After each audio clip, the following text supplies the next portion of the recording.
আজকে একটা গুরুত্বপূর্ণ মিটিং হলো, সেটা হচ্ছে আমরা জানি যে 4 তারিখ কাউন্টিং, তার আগে অভিষেক বন্দ্যোপাধ্যায় তিনি ভার্চুয়াল মিটিং করেছেন এবং সেখান থেকে বেশ কিছু গুরুত্বপূর্ণ কথা বেরিয়ে এসছে।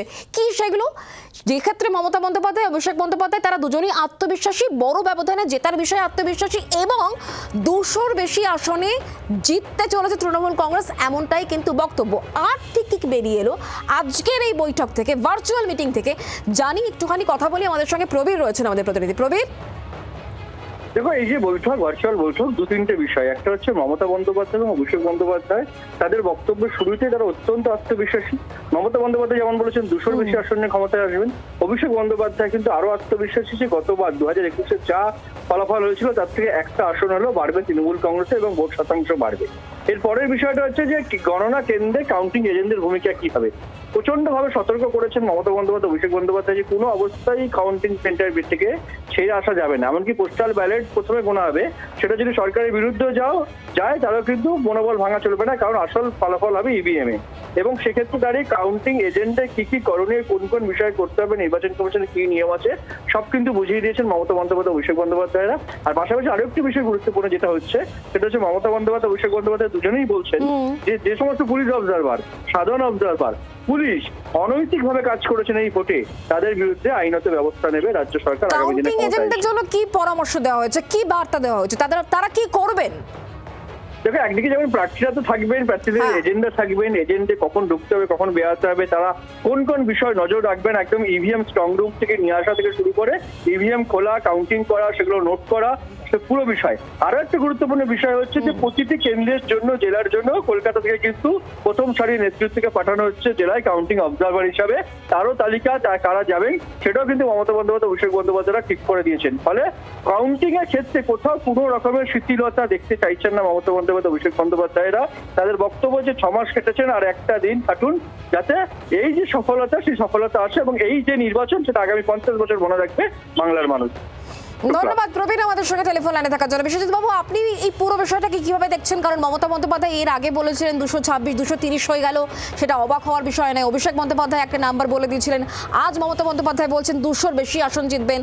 এবং এই যে এক্সিট পোলগুলো, এগুলো কোথাও গিয়ে এগুলো দেখলে চলবে না, এটাও বলা হচ্ছে। এগুলোর সাথে market, stock exchange, share market, এগুলো, এই সমস্ত কথা অভিষেক বন্দ্যোপাধ্যায় যখন বলছেন, আসলে ব্যাপারটা কি?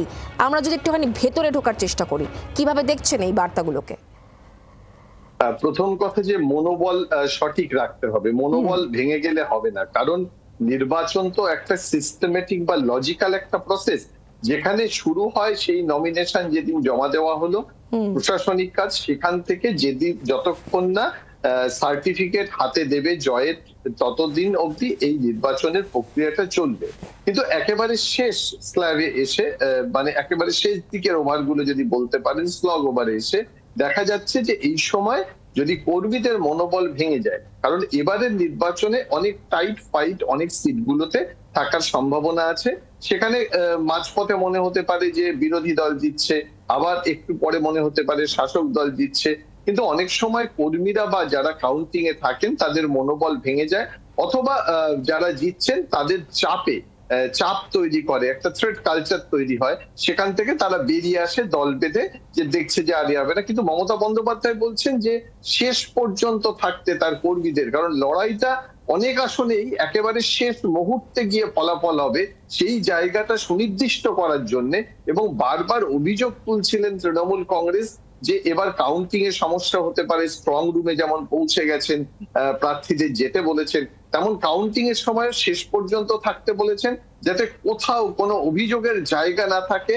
এবং নির্বাচন, মানে বিশ্বজিৎ বাবু, আপনি বলতে চাইছেন যে অনেকগুলো জায়গায় খুব টাফ ফাইট হবে, মানে হাড্ডাহাড্ডি, খুব কম মার্জিন। যেমন নন্দীগ্রামের সময় আমরা দেখেছিলাম 2021-এ 1-9-5-6 এই ডিজিটটা এখন বোধহয় প্রত্যেকেরই মনে রয়েছে, সেরকম মার্জিন বা তার থেকেও কম হতে পারে। সেই জায়গায় একেবারে কড়া নজর দিতে হবে, তাই তো?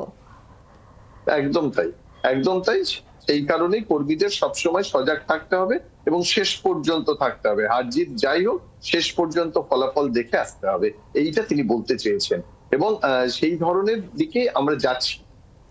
না, আমার প্রশ্ন এক্ষেত্রে এটাই, যেটা বলা হচ্ছে যে পুরস্কৃত করা হবে যারা সারা বছর কাজ করেছেন, মাটি আঁকড়ে পড়ে রয়েছেন, তাদেরকে কাউন্টিং এর দিনও কাজে লাগাতে চাইছে তৃণমূল কংগ্রেস, পুরস্কৃত করতে হবে।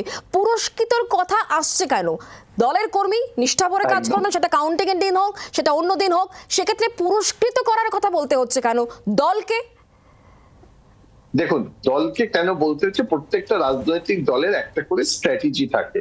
এখানে ঠিক তৃণমূল কংগ্রেসও সেই ধরনের স্ট্র্যাটেজি ঠিক করেছে। পুরস্কৃত করা হবে মানে শেষ পর্যন্ত সে থেকে তার দক্ষতার পরিচয় দেবে।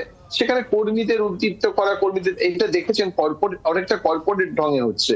কর্পোরেট হাউসে যারা কাজ করে তাদের তো কাজ করার জন্যই চাকরিতে নেওয়া হয়েছে, কিন্তু মাসের শেষে তাদের মধ্যে বেস্ট পারফর্মারকে তাকে উৎসাহিত করার জন্য পুরস্কার দেওয়া হয়। ঠিক এখানেও যেহেতু কর্পোরেট ঢঙে এটা চলছে, যে যারা কাজ করছে তাদের দায়িত্ব, দলকে ভালোবেসে কাজ করছে, তার মধ্যেও যারা ভালো কাজ করবে তার পারফরমেন্সের বেসিসে পুরস্কার দেওয়া হবে। এটা রাজনৈতিক দলগুলোর ম্যানেজমেন্ট বা পরিচালনার ক্ষেত্রে একটা সিদ্ধান্ত।